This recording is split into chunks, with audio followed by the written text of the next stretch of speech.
Hi guys, welcome to Food and Gladness. So in our Christmas, homemade Christmas series, we're making popcorn strands, as you can see. So this is one of our finished ones here. Popcorns and cranberries. Popcorns, yeah, that's a thing. So there is a lot of tips for this. It's very fun. It's one of those traditional things that you always see, and it's way more fun than just buying a strand of fake strung popcorn. But there are a couple things to keep in mind when you're doing it. First of all, what you're going to be stringing it on.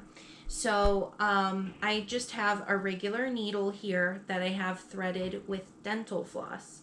So you can use thread if you want. You can also use something like jewelry making cord or like a fishing twine kind of thing, but dental floss is actually the best thing.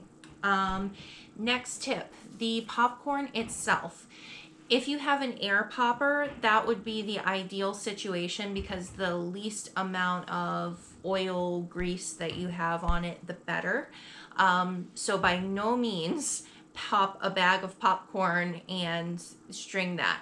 If you don't have an air popper, which I don't have an air popper, then what you can do is just make popcorn on the stovetop with a little bit of butter or canola oil or coconut oil, just to keep the oil level light on that. And then of course, once you take it out of the pan, don't put any extra butter or oil or anything on it. Also, you want to pop this at least a day ahead of time. The reason for that is when you first pop it, the kernel itself is crunchy. And so when you're trying to thread it, it breaks a lot.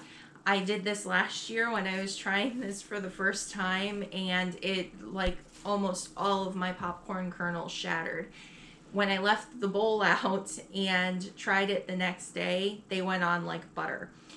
If you, like me, cannot seem to remember to do it a day ahead, what you can do is you can pop it a couple hours ahead of when you're actually going to be stringing it, and just put it in the refrigerator. Put it in an open container in the refrigerator.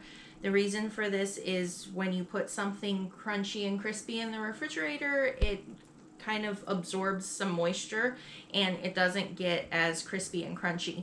And for this, that's what you want. So if you don't have enough time to pop, that's the word I was looking for. If you don't have enough time to pop it a night ahead, just pop it a couple hours ahead, throw it in the refrigerator, and then when you're ready to go, sit down with it.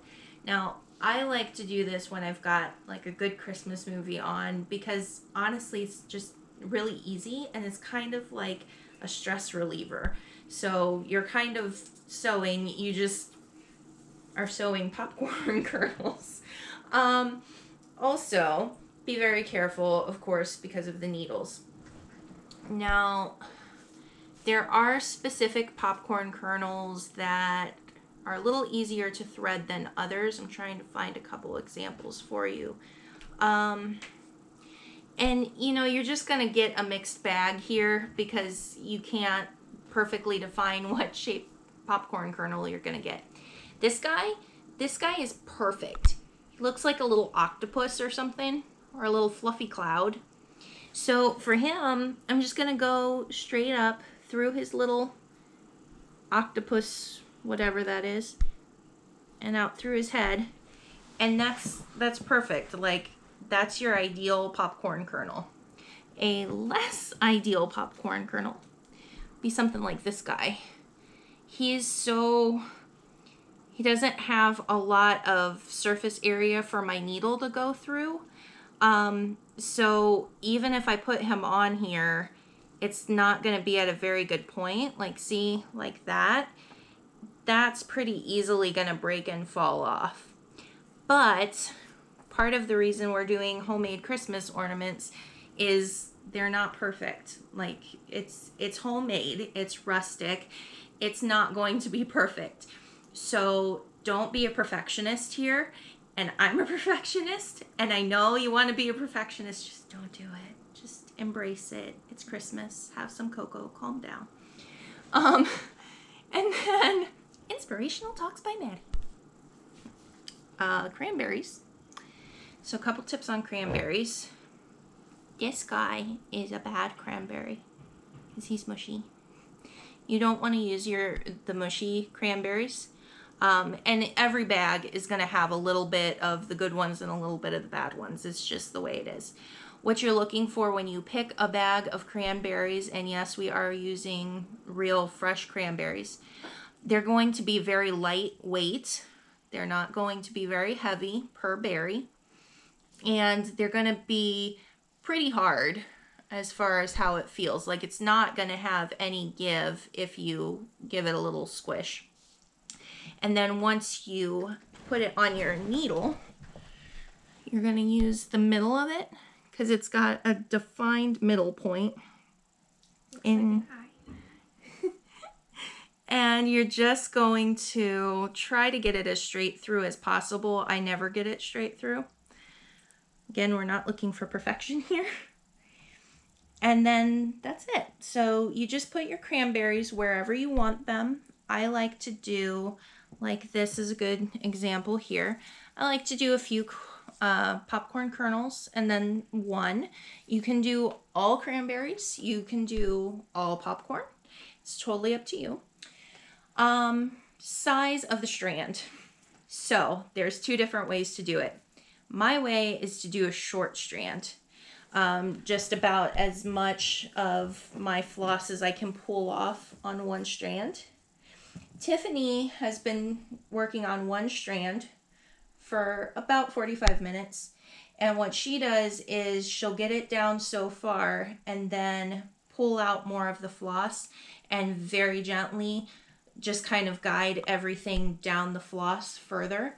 So there's not really a right or wrong way. You can do it either way. And of course, just do it dependent on your project, like how long you want it to be for your project. Last thing is we are going to take these outside and with some cardboard underneath them, give them a really good clear coating. So this is a clear acrylic coating that I bought specifically for this. The reason we're doing this is because of the cranberries. If you are only using popcorn strands, you probably don't need to take this precautionary step. But with the cranberries, they're a fruit, so they are going to spoil at a certain point. And if you do not spray them, they're going to spoil within about a week. And then they're going to kind of drop off and just not be a nice, pleasant experience for your Christmas. So if you want to keep these up for a few weeks, like I always do my decorating early, so you want to give that a really good clear coating just to keep them good through the holidays, and then definitely throw these away when you're tearing down your decorations. You wouldn't want to try to keep these, both because the popcorn is fragile and also because even with the clear coating, the fruit's not going to last forever. So you don't want to have any little critters invading your Christmas boxes. So that is pretty much it. If you have any questions, if I forgot anything, just leave me a comment and let me know. Thanks.